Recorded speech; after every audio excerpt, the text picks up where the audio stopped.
Hello and welcome everyone. In this video, we are going to analyze the arrays. When we say that we are analyzing array, we want to say that we are finding out some of the properties that the variable or array possesses. So there are so many properties by which we can know that how the created variable is going to behave when we are going to use it in actual problems. So there are many functions by which we can analyze the arrays. Like suppose the mean function is there, the maximum function is there, the minimum function is there, and many more. So we are going to see what are these inbuilt functions that MATLAB has given us to analyze the arrays. But before that, we will create a variable a and then 1, 2, 3, 4, 5, and 6. So I have given 6 elements in my variable a. So these are the elements of my variable a, and I want to find out the mean of my variable. So what can I write to find out the mean of my variable a is, I can simply write mean. Inside the bracket, I will write the variable name, and then I can see that the mean of my variable a is 3.5. And then we will use the maximum function. Maximum function will tell us what is the maximum value a has. So by visually we can see that 6 is the maximum value that a contains. So now we will write a function for that. We will write max, we will write the variable name, and it will give us the maximum value, which is 6. Now I have the maximum value and I want to find out what is the position of my maximum value. So what can I do for that is I will write square bracket, and inside that I will write max.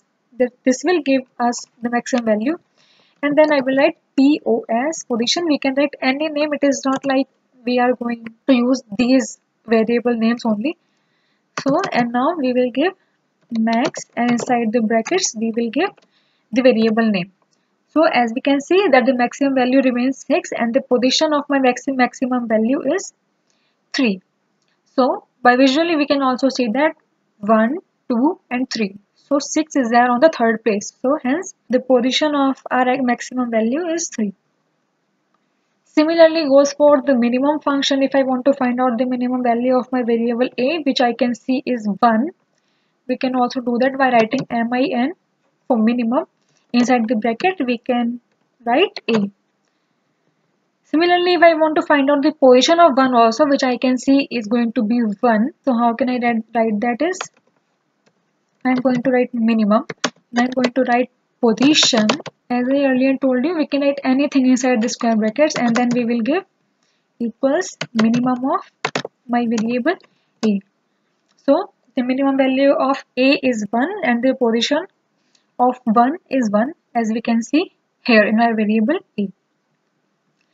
So this is the minimum, maximum and mean function. I will again have my variable a in the command window, and then we can see its contents. Now in some cases we are going to use the sum of all the elements of our variable a.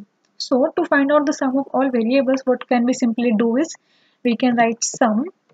Inside brackets we can write the variable name, which is a.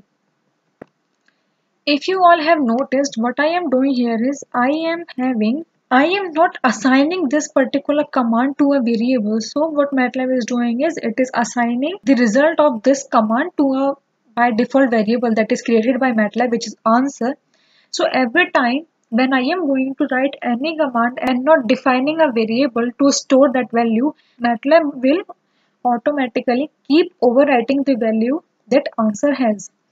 So this is how we can find out the sum of all the elements of a variable a, and also it has been created inside the variable, automatically created variable answer. Now what I want to do is I want to arrange the elements of my variable a in increasing order. I will write the command sort. Inside the bracket I can write the variable name. Again I have not assigned this particular command to a variable, so the answer now has 21 value. So as soon as I run this command, the result of this command will be stored in the variable answer, and 21 from my workspace, which is this, will be vanished. So when I run sort, I will have 1, 2, 3, 4, 5, 6, and we can see that 21 has been vanished from my workspace. So this is the reason why we should always declare a variable where we can store the results of our commands. So what can I write for that is I can write sorting, and then I can write sort, and then I can write the variable name A. So the increasing order elements of my variable A are now stored in a variable sorting. You can see here. More commands for analyzing arrays is median. If we want to find out the median of our variable A, so what can we simply do is we can write median, we can give A inside the brackets, and then we will know the median of my variable A is 3.5. I have although sorted the values of A, but this command is going to use this A because the A still, because we have sorted the value of A, but the sorted values are stored inside answer and sorting, but A remains still the same. So median is going to use the actual value of A, not the sorted values. Now we can also find out the standard deviation of our variable A by just writing std inside the bracket. We can write the variable name, which is A. So this is the standard deviation value of my current existing variable A. Now what can I do is I will define another variable. I will define another variable B, which is going to be 5, this and this and this. So it is a 2 by 2 matrix. Now I want to find out the determinant of my variable B. As we all know, we can only find out the determinant for the square matrices. So that is why I created a square matrix, which is, and I named it B. We can name it anything, as we know.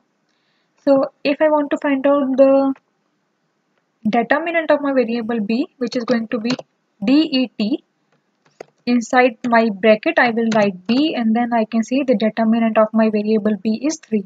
And now let us create another variable. A we already have. We will create another variable, suppose C I would name, and I will also give it 6 elements. So I have my variable A and C on the command window. Now what I want to do is I want to find out the dot product of my variable A and C. So what can I write for that is I can write dot, inside the bracket I can write A, comma, and I will write C. This will give us the dot product between the variables A and C. Similarly, if I want to find out the cross product of any two values, I have already defined a variable x and y, and now we are going to find out the cross product of my variable x and y. So what can I write for that is CROSS to find out the cross product. Inside the bracket I can write x comma y, x comma y. This is going to give us x cross y.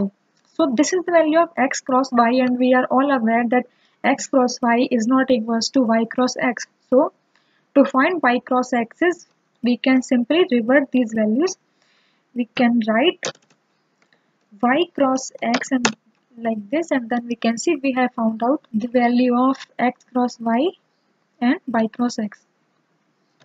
Some of the functions we are already aware of, like the inverse function. We have already discussed this in our previous video. If I want to find out the inverse of my existing variable b, what can I write for that is I and b. Inside my bracket I can write b, and then we will have the inverse of my variable. Now these are some of the inbuilt functions that MATLAB has given us to analyze the arrays. With this regard, I hope that we are pretty much confident about how do we analyze the arrays, how do we create arrays, how do we modify arrays, and how do we solve a system of linear equations and all of that. In next video, we are going to start a completely new chapter which is called the script files. We are going to work inside the script file. We are going to create the script files and we are going to work inside them. So the commands, the basic command that we work inside the command window, I can say is now we are confident about this, and then we can, and in this way we can move on to the further concepts. Make sure you like the video if you found it useful. Also share with your friends, and also don't forget to subscribe to the channel. Thank you so much.